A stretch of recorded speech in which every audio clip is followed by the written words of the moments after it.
The topic for discussion now is pleural effusion and bronchiectasis, and we'll be seeing about lung carcinomas also. Okay. So coming to pleural effusion, as we all know, pleural effusion is accumulation of fluid within the pleural cavity. If at all there is blood accumulation within the pleural cavity, then it is called as hemothorax, and if there is chyle accumulation, it is called as chylothorax.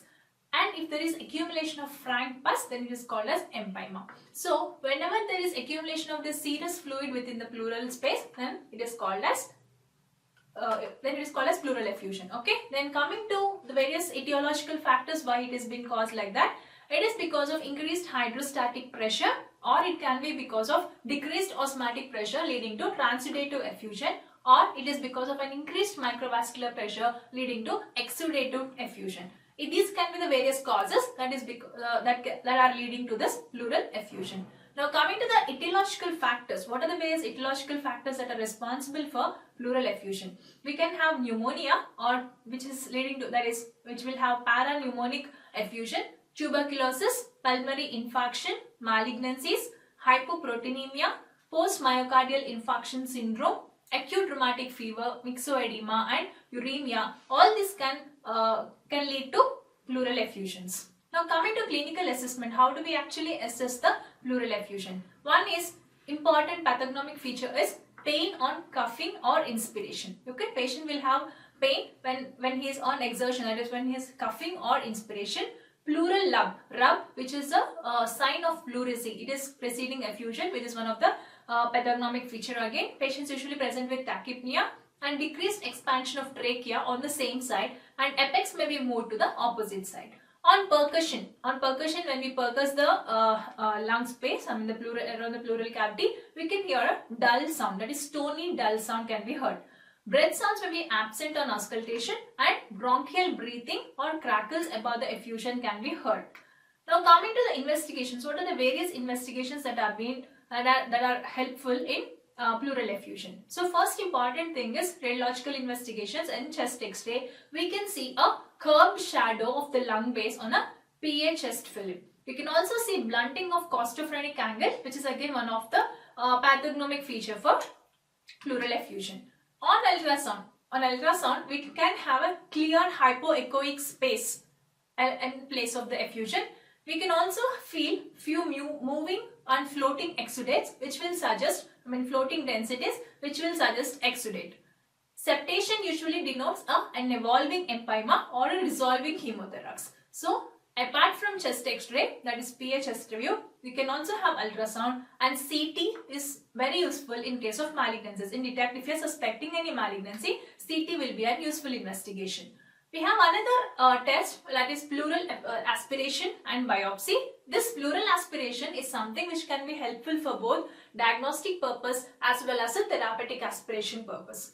When we are talking about the diagnostic purpose of this pleural aspiration, simple aspiration there can also give us a insight into what kind of fluid it is. On seeing the color, after aspirating, on seeing the color and the texture of the fluid, we can say whether it is an empyema or a chylothorax, or it is normal pleural effusion, which normal clear serous fluid. If there is a blood in it, in the fluid aspiration, if you see frank blood, then we can think about pulmonary infarction. We can also suspect if there can be a malignancy by simple aspiration seeing. Biochemical analysis will give us what kind of biochemical content it has. Gram staining will be helpful in detecting any parapneumonia effusion, and low pH will also be helpful in identifying infection. However, even in rheumatoid arthritis or a ruptured esophagus, there can be low pH. So, we should not get confused if it is because of an infection or because of this associated features there. US, or there is ultrasound or CT guided pleural biopsy will give us enough amount of tissue for histopathological investigation, thus helping us in identifying whether it is a malignancy or a normal inflammatory or infectious reaction. Video assisted thoracoscopy, it is a new advancement where we can actually visualize what is happening within the it is a real-time image helping us to see what kind of fluid or what is the material that has been present in it. Either it is a solid one or a cystic consistency or solid consistency can be identified with the help of video assisted thoracoscopy. Coming to the management. As we have discussed, therapeutic aspiration of this pleural fluid is also helpful, because when the fluid is being aspirated out, patient feels little lightweightedness and the breathlessness can be elevated from here. Patient can have normal breathing in this condition. However, when we are doing this therapeutic aspiration, always remember, do not aspirate more than 1.5 liters from that region, and do not aspirate to dryness. Always when we are thinking about a biopsy, after you have aspirated the fluid, wait for re-aspiration. If there is reformation of the fluid there, then think about a biopsy. If at all the aspiration fluid has not been replaced by new fluid, then we can actually skip the process of biopsy in those cases.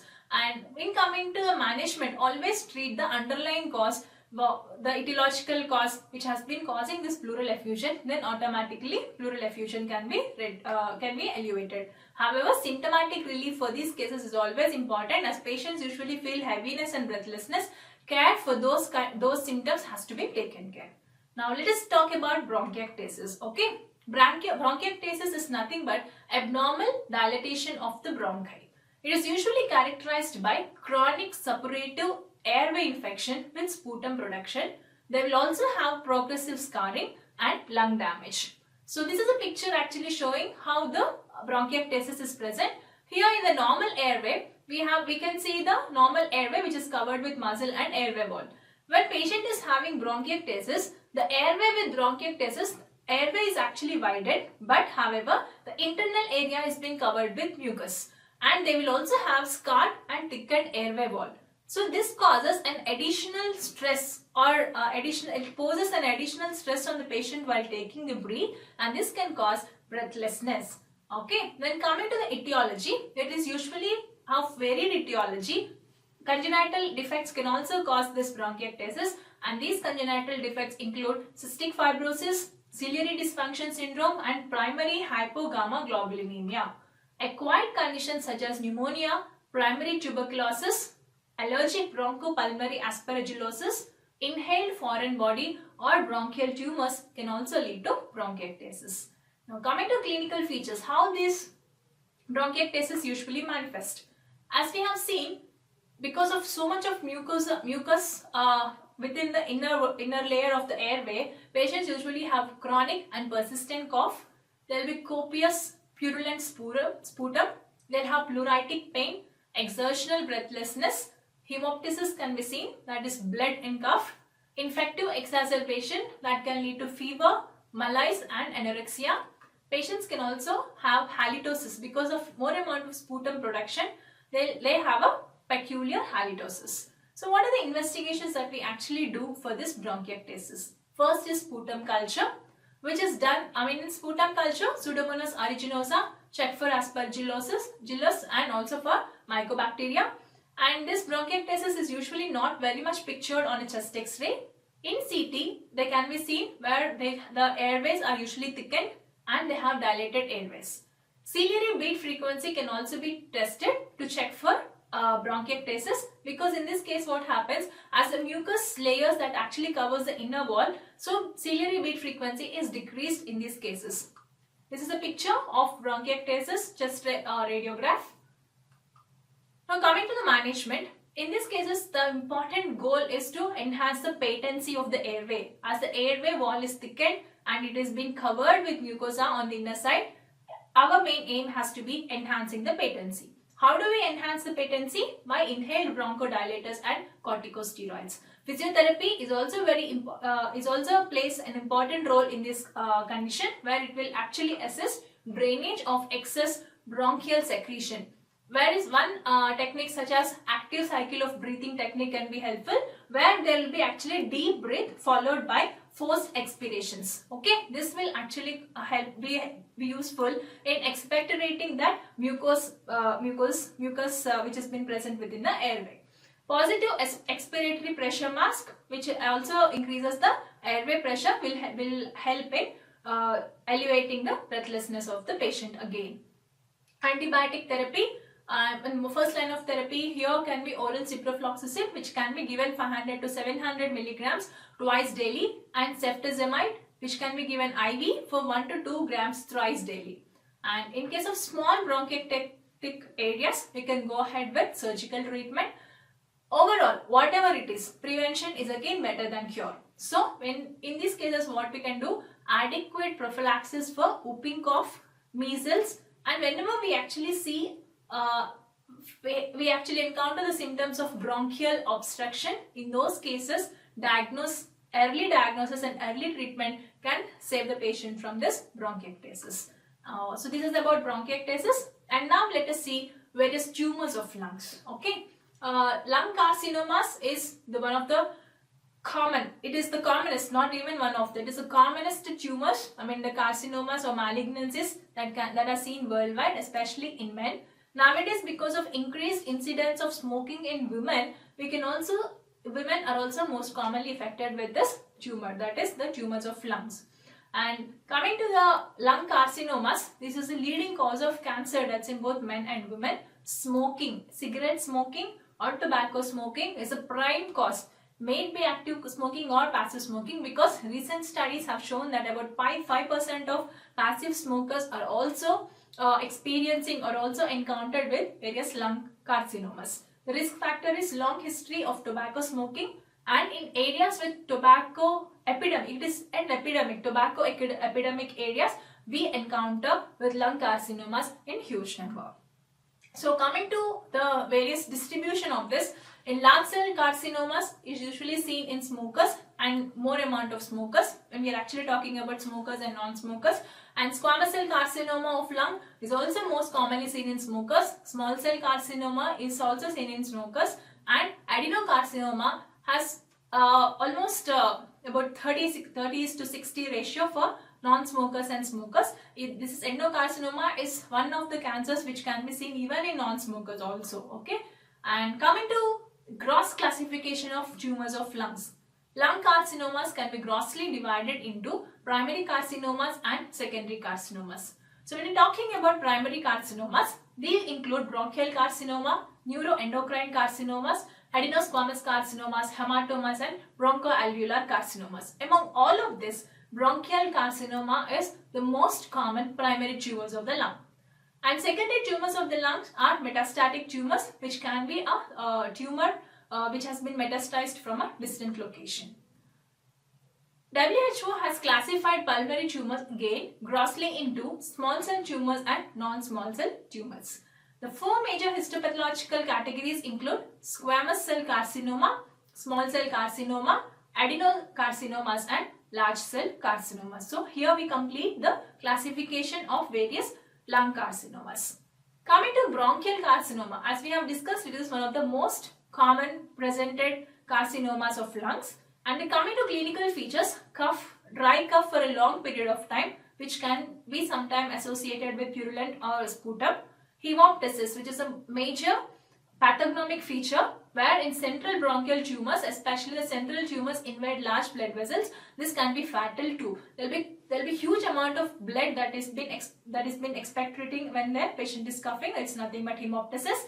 Bronchial obstruction can be seen in these cases because of the masses or lumps of the tumor, which will lead to breathlessness. Patient will have mediastinal displacement, and dullness to percussion can be seen, can be encountered in these cases. Other manifestations include pneumonia. In pneumonia, what happens is there will be impairment in the drainage of the secretions. Okay, these secretions are not being drained properly out, and they lead to pneumonia.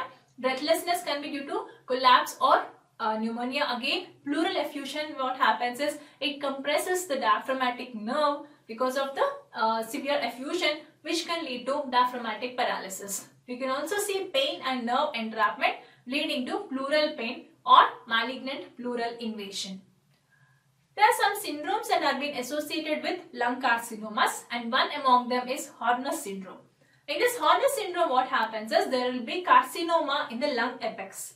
So this can lead to, this can also have other associated conditions along with it, which includes meiosis. We have ipsilateral partial ptosis, anaphthalmos, and hypohidrosis of face. So these features constitute the Horner's syndrome.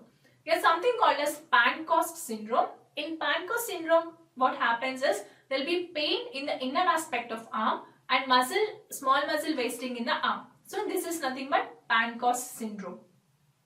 Other manifestations include mediastinal will be involved. There can be metastatic spread can be seen.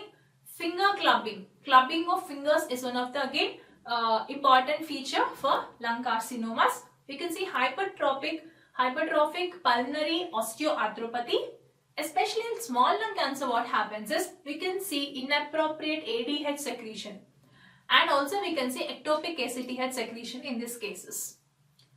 Polyneuropathy, myopathy, cerebral degeneration, eosinophilia, dermatomyositis, polymyositis, nephrotic syndrome are other clinical manifestations which have been associated with lung carcinoma. Let us go to investigation. So how do we actually investigate that the patient is having a lung carcinoma?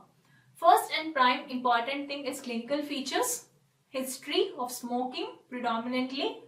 Then we come to imaging. In imaging, when we take our chest x-ray, we can usually see lobal collapse, mass lesions. For example, in this picture we can see a mass lesion there on the chest x-ray onto the left lung, and we can see effusion. There can be malignant rib destruction also. In bronchoscopy can also help us in evaluating any masses.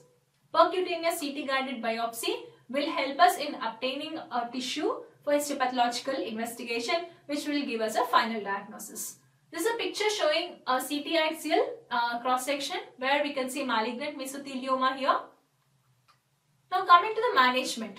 Primary management could be surgical resection. However, if there are very large lesions, surgical resection might not be your choice of treatment. Then we'll go with radical radiotherapy. In radical radiotherapy, highly targeted, that is stereotactic radiotherapy will be of better choice. Chemotherapy or concomitant chemoradiotherapy can also be used.